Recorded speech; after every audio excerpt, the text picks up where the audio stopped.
Today's professional development session is about effective practices for creating instructional media for your online courses. Today's presentation is definitely a discussion. I encourage you to ask questions in the chat. If you want to hop in, turn on your mic and make any kinds of comments or suggestions, I would welcome that greatly. All right, let's get started. So let's start off with my objectives for our discussion today. I want to talk about why you would want to create instructional media for your online course. What are the benefits of creating media for online instruction? What it means for your media to be high quality and effective, and different tools and resources that are available for FAU faculty and staff through FAU. So let's start off with why should we create instructional media? Before we talk about the why, we should talk about the what. What is media? Media is a medium for mass communication. So books are media, film is media, podcasts, infographics, this PowerPoint, what we're doing right now, this synchronous virtual session, these are all different examples of mediums for communication. And to put it simply, media at its best when it achieves the magic is when media can communicate a complex idea in a short period of time to a large amount of people. For instructional media, that's especially important because people have much shorter attention spans nowadays, and you want to make sure that you're keeping your viewer or your student engaged in the media that you're creating so that they're not tuning out, but they're actually able to learn more in the media as an asset to your course, as opposed to making it's just something that they would skip over because maybe it's too long and they see that, there's a video posted, a lecture that's an hour long. They might just skip right over that because it's not engaging for them. So media at its very best communicates in a short period of time a complex idea. And this could sound like magic, but it's not magic at all. It's actually a very pragmatic process. That's why they call it media production. It's kind of like a production line. There are steps to creating good media. And we like to break down these steps into 3, which you've probably heard before: pre-production, production, and post-production. I love the idea of magic. Yes, movie magic, they call it. Not magic at all. Lots of work and for a big budget movie production, but for the kind of things that we can create for an online course, it can be simplified and you can have movie magic in your course. So today we're going to talk about the resources that FAU offers in order to take you along this process, which includes preparing to create videos, actually recording a video, and delivering that video, basically inserting it into your course. When we talk about quality media, we're talking about media at its best, or in other words, it's media that accomplishes that idea that we talked about, communicating a complex idea in a short period of time to a large amount of people. Good quality media is easy to digest, and it's fun to look at, and high quality media is effective. And when I say effective, I mean you're going to have an objective for creating that video or that audio piece. And you want to make sure that anything that's inside of that video, anything you're saying, relates to your objective so that it's effective. Part of good quality means that it's easy to see the person and it's easy to hear the person talk. So the best way to create quality videos or audio pieces or any kind of media is to prepare beforehand, to be mindful about your content, and to be resourceful. So we're going to follow those 3 themes throughout the presentation. So preparation. Like we talked about, you first want to decide what your objective is for creating that piece of media and what it is you want the students to take away from it. For example, after watching this video, the students will be able to identify pathogens. That's a specific objective, and you want to have that before you create any kind of media. Secondly, you want to choose the most appropriate media type. I had somebody comment about showing like a video during a live session. And that's a very specific type of media presentation, and there's reasons to do that. And we'll talk about that in the next slide, I believe it is. And so yeah, choosing your most appropriate media type. It could be a video, it could be an audio piece, kind of like a podcast. It could be presentation slides like these, screen capture video, or 360 video, which is basically the types of videos that you put on VR goggles for to watch them, which is like something that COSE department has done before for faculty.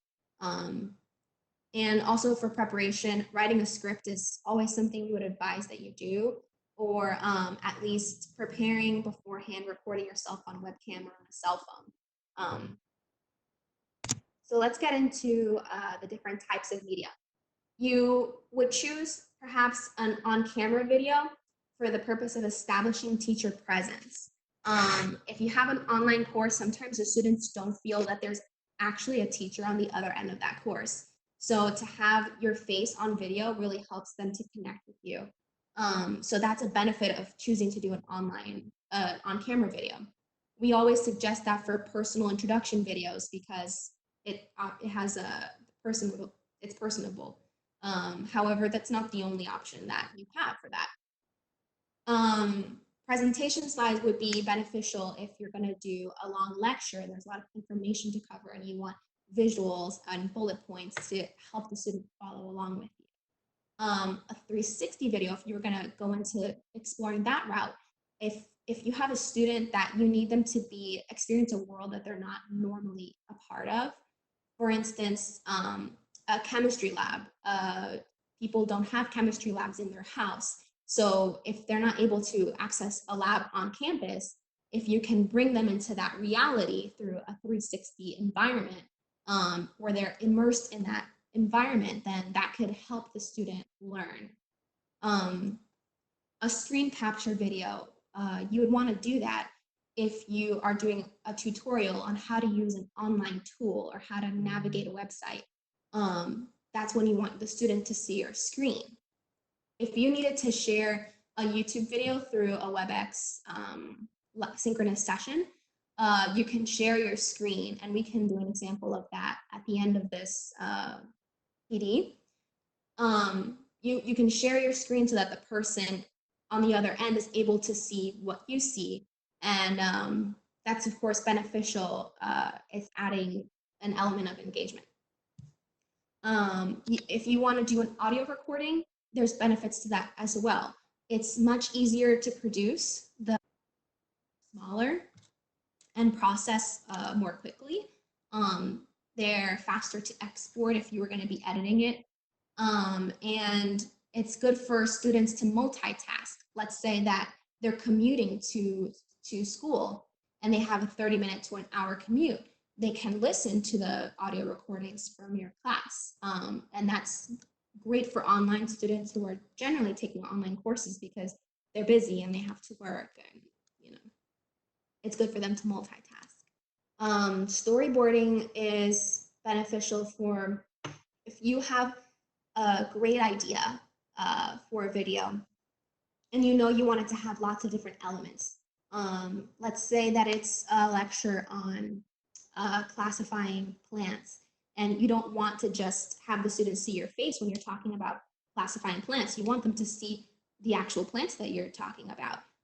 That will involve either bringing those elements in physically with you or having them edited in, having the video or pictures edited into your video. And if you're going to edit, you probably want to storyboard it out beforehand so that when I say this, I want this picture to appear. And again, talking about preparation, writing a script before you record your video. This helps you edit the script before you actually speak in front of the camera. It helps you kind of make that content easier to digest. And when you're speaking in person in a lecture that's face-to-face, you could go off on a story and it could be not related to the objectives for that lesson today. And although like storytelling is great for learning, if you're writing a script beforehand, you can make sure that your stories and everything that you're saying ties back into your objectives, and that way you're prepared for the video to go right in and make sure that your content is easy to digest for the student and engaging for them.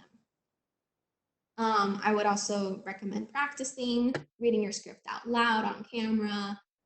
Some people like to wing it because that's their personality and it comes off more naturally for them. And it depends on the individual, but scripting is a great way to get ready for recording a video. This is all stuff that you want to do before you hit record in order to have better quality content for your student.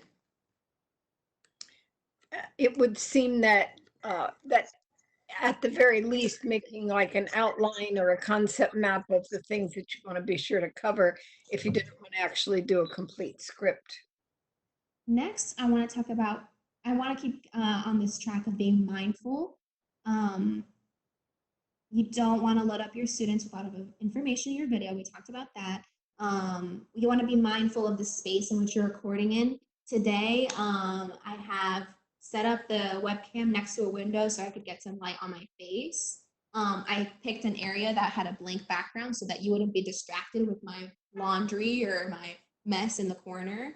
I was trying to be mindful before I hit record. If you're doing like a screen sharing video or a screen capture video where the students will see exactly what's on your desktop, maybe you want to close out some tabs or close out some programs that are irrelevant before you start recording. Or maybe you want to make sure you have a web page loaded up that you know you're going to have to use for that video before you actually start recording the video. Little things like that that helps your content be a lot more effective. And of course, you know, smile, laugh, be comfortable, be yourself, wear something that makes you feel confident, and consider breaking up your lectures. If you have a long 1 hour lecture, you can just break it up into maybe 15-minute sections for the student. What is the best camera angle? The best camera angle for online instruction, I would say it would be just kind of straight on from the front, with making sure you have some light source in front of you as well. If I were to sit in front of this window, I would just look black, like a silhouette. So you want to have the light in front of you. What we do at COSI, we actually, when we're not quarantined, we actually have a studio, and we set up 2 cameras sometimes. So we have one that's in front of the speaker, and then we have one on the side of them that's closer up. The camera in front of them is a wide shot, and then the camera that's to the side of them is a close-up shot. And we like to switch back and forth so that when somebody gets very into their lesson, you can come to the close-up shot. And it's a little trigger for the student to pay attention.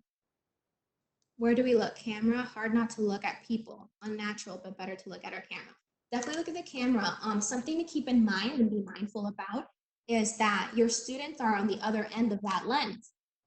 They're not there right now in that moment, but when you're looking at the camera lens, you're looking at your class, and you're all used to speaking to your class in person. And I think it helps to remember that when you're looking at the camera lens, you're making eye contact with your students. Okay, so the question that I have in the chat is, I'm curious about 360 video. How do you create that? Special equipment needed? The answer is you do need special equipment. There are cameras designed for 360 video that have multiple lenses. 360 video, as long as you have 2 lenses on your camera. So you'd have a camera with a lens on each side. And then those 2 angles are stitched together during the editing process. Definitely, you do need special equipment to create those videos. And we have the equipment at COSI. when we are not quarantined, that's something you can reach out to us, and we can see if we can help if you want to create one of those videos. So the next thing that I wanted to touch on is being resourceful. FAU has different tools available to anybody with a .fau.edu email address. So, of course, I'm sure you all know you have access to OIT. They have a tech events calendar where they can train you on WebEx. They're the experts on WebEx, and MediaSite. MediaSite can be used to record videos that are not synchronous. It's to record them and then later place them inside of your course. And it's integrated with Canvas, so you can hop into Canvas and open a course that's called My Media Site. And then there's a tool called MediaSite MDR, or Canvas MDR, I believe it is, which stands for MediaSite Desktop Recorder. And that's how you can screen capture your desktop. When you're recording, you're gonna need a few things. You're gonna need a camera, so you can use your webcam or your smartphone if it has your camera phone, if you have one. If you're going to be recording on MediaSite Desktop Recorder, MDR, you're going to need a webcam with a microphone. And it helps, I actually don't have this, to have a headset with a microphone attached to it so you can get clear audio. I don't have this headset. I should buy one because I have a headset that I use for editing video. So it's different, and I don't have that microphone piece. And yeah, just being mindful about the sounds. Like your air conditioning could be loud, your fans could be running really loud, and it can be distracting. What items are appearing behind you? Can you position a light source in front of you? Be mindful about how you're seen. And then there's, of course, COSI as a resource for you. We offer high quality video recording equipment and a controlled studio space. We offer on location recording, so we're able to take our equipment with us to different sites. If you wanted to record, let's say in the Turtle Run, I believe it's called, is that little park that's on FAU's campus. When we're not during quarantine, we can take our equipment out there. And if you have questions about that, please reach out to us. We can give you more information. We also offer professional video editing, which is a huge benefit for your viewers staying engaged. If you're saying keywords, we can have those words popping up in bullet points next to you, or add video or different visuals and effects, graphics. We also offer captioning for videos and storyboarding and assistance with scripting. And in summary, the benefit of creating instructional media is that it communicates complex ideas in a short period of time. So high quality video is video that accomplishes this. And it's also a video where it's easy to see you and hear you. To keep it simple in order to keep your students engaged. There's lots of different options for adding media to your course. It doesn't have to be video. And we have plenty of resources at FAU to help you, that are at your disposal to help you create good quality media. Is there a department cost for using the studio? There is not a cost for using the studio. As long as you're creating a course that is an online course, you can use COSI. Generally, if you are creating an online course, then you have access to the Center for Online and Continuing Ed, our studio space. What about the use of Screencast-O-Matic? Screencast-O-Matic is another great tool for capturing screencast videos, and I believe you can download an MP4 file from Screencast-O-Matic and upload that either to MediaSite or to YouTube, and then embed that into Canvas. Yes, and one of the things I just wanted to mention, there was a question about like privacy and making sure that only your students watch those videos. The media site requires that single sign-on to show that only FAU students can watch them. So that's a great way to ensure that, if that is a concern.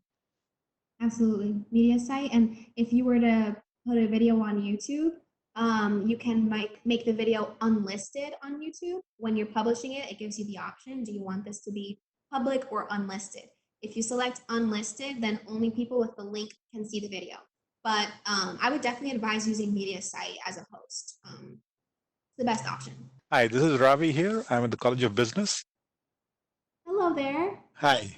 A quick question on infographics. Do you suggest that you have any open source software, or does FAU have any software we can use to create infographics?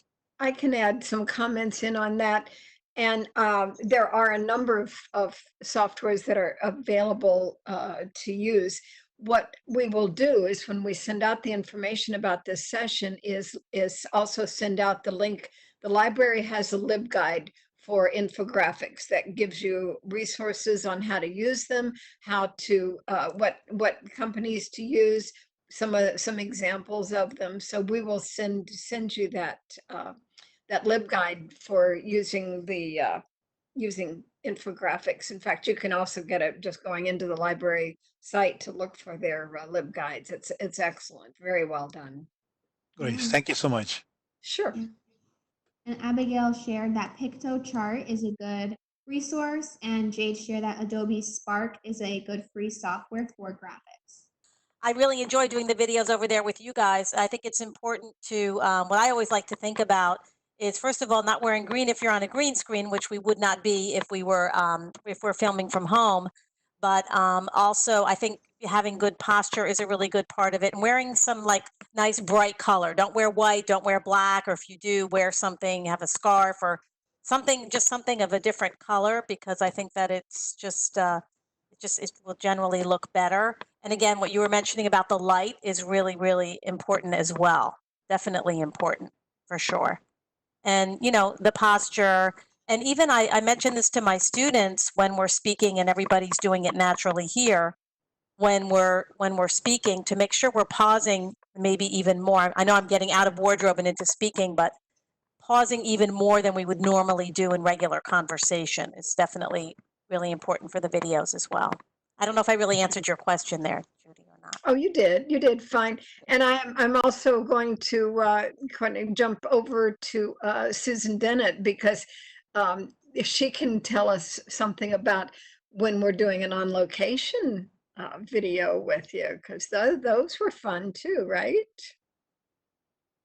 Yes, can you hear me okay? Yeah.